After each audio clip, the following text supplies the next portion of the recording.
الاهلي سارق النجوم. كلمه ترددت كثيرا على السوشيال ميديا، ومن الزملكاويه ومن الاسماعيلاويه وبتوع المانجا وبتوع لا مؤاخذه.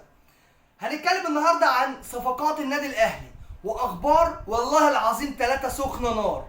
ايه اللي انا بقوله ده؟ اخبار سخنه نار؟ ده انا بقول ضرر. انزل دلوقتي اشترك في القناه وفعل الجرس ودوس لايك، دوس لايك يا اهلاوي ودوس لايك يا زملكاوي. شوف انا فير ازاي؟ هقول لك ليه. بعد ما تعرف الاخبار اللي معايا هتجري تلحق تمسك الراجل ابو كوس دوت قبل ما يطير منكم ويروح يمضي للنادي الاهلي. صدقني والله العظيم.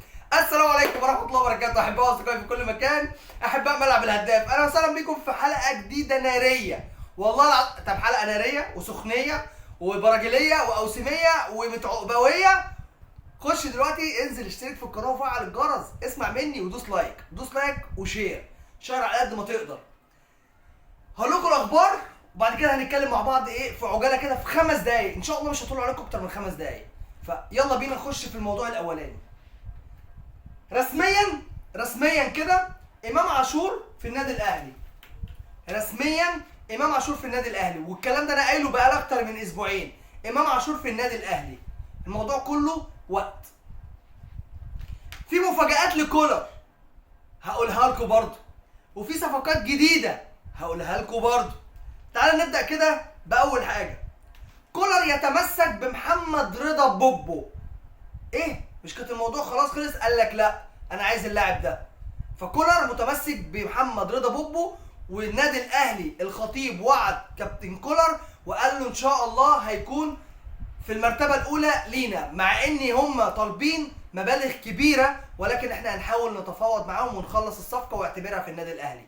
فمحمد رضا بوبو من الموسم القادم ان شاء الله بتشيرت النادي الاهلي. ادي 1. 2. مصطفى فتحي بيراميدز وزمالك والتعاون السعودي. مصطفى فتحي على رادار النادي الاهلي، والكولر قال له انا عايز من ده يا حسنبل، انا عايز من ده. فمصطفى فتحي على رادار النادي الاهلي مع من التعاون السعودي طبعا، لان هو مش في الزمالك دلوقتي ومش لاعب في الزمالك. تمام؟ فده تاني لاعب. تالت لاعب هو طبعا كابتن امام عاشور اللي مضى للنادي الاهلي. الاعاره، لان هو جاي سنه اعاره بنيه الشراء. جاي سنه اعاره ب $500,000 بنيه الشراء. امير توفيق والناس كلها خلصت كل حاجه مع ميتلاند الدنماركي، عشان بس نبقى على نور كده. الموضوع كله مش هيستخرج اكتر من ان هو يوم الخميس القادم بعد المباراه بتاعت نادي الزمالك والاهلي، لو الاهلي توج بالدوري او الاهلي فاز ان شاء الله باي نتيجه وتوج بالدوري، هتلاقي بعدها على طول وليد سليمان طالع بيعمل لك كده زي ما انا في الصوره اللي هتيجي دلوقتي جنبي هنا كده. هيطلعوا يعملوا لكم كده بالظبط زي الصوره دي بالظبط. وليد سليمان مع امام عاشور، وهو اللي هيقدم الصفقه الجديده. طيب كولر يرفض التفريط في اي لاعب، خصوصا قوام الاساسي للنادي الاهلي اللي هم محمد الشناوي اللي جاي له عرض خيالي في الموسم الواحد بحوالي اكتر من 3 مليون دولار مع النصر السعودي. يعني بجد رقم خزعبلي. محمد عبد المنعم كان جاله 12 مليون، كام؟ 10 مليون دولار، وفي حد تاني قال لك 8 مليون دولار، وفي انديه من اوروبا كانت بتبص عليه زي استون فيلا.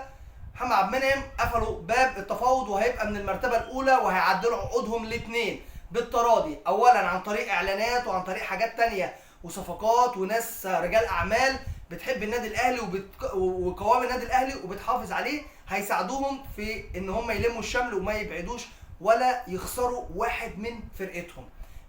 انت لسه ما عملتش اللايك؟ انزل يا جدع اعمل لايك يا جدع، انزل اعمل اللايك لاخوك الاهلاوي محمد الصيفي اللي بيجيب لك والله العظيم بيجيب لك اخبار هتسمعها من الناس كلها، بس انا معايا تفاصيل، بس انا مش عايز اطول الحلقه. التفاصيل كلها لو عايزينها قولوا لي في كومنتات، طول الحلقه شويه عن كده وقول لنا كل التفاصيل. كلمتين كده بس على الكابتن امام عاشور اللي انضم للنادي الاهلي حديثا، واللي الناس بتقول لك الكرامه والشرف، وجايبين فيديوهات لكابتن الخطيب، وانا اتبعتت لي فيديوهات من زمايلي وحبايبي وطبعا يعني اصدقاء عمري واخواتي الكبار. انتوا نادي تيت، انتوا مش بتوع تيت الكلام دوت، فاهم؟ انا مش عايز اقول الكلام اللي اتقال لي، ولكن انا عايز اقول حاجه بس.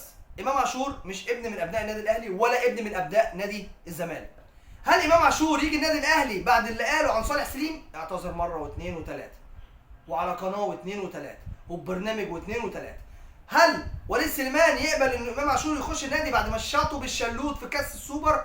لان اعتذر لوليد سليمان مره واثنين وثلاثه، والصوره اللي انا وريتها لكم دي اكبر دليل على كده. يا جماعه احنا في عصر الاحتراف، والنادي الاهلي محتاج امام عاشور فنيا. محتاج امام عاشور فنيا. امام عاشور احسن لاعب خط وسط رقم 8 في مصر حاليا، لعيب سوبر ومصري. مش هتحتاج ان انت تجيب واحد بملايين من بره، ويا عالم تشوفه بقى هيندمج مع الدوري المصري ولا لا.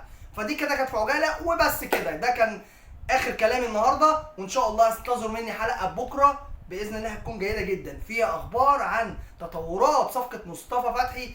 وخلي بالك يا زملكاوي من السهم او من الراجل اللي ماسك السهم، عشان احتمال يمضي للنادي الاهلي. السلام عليكم.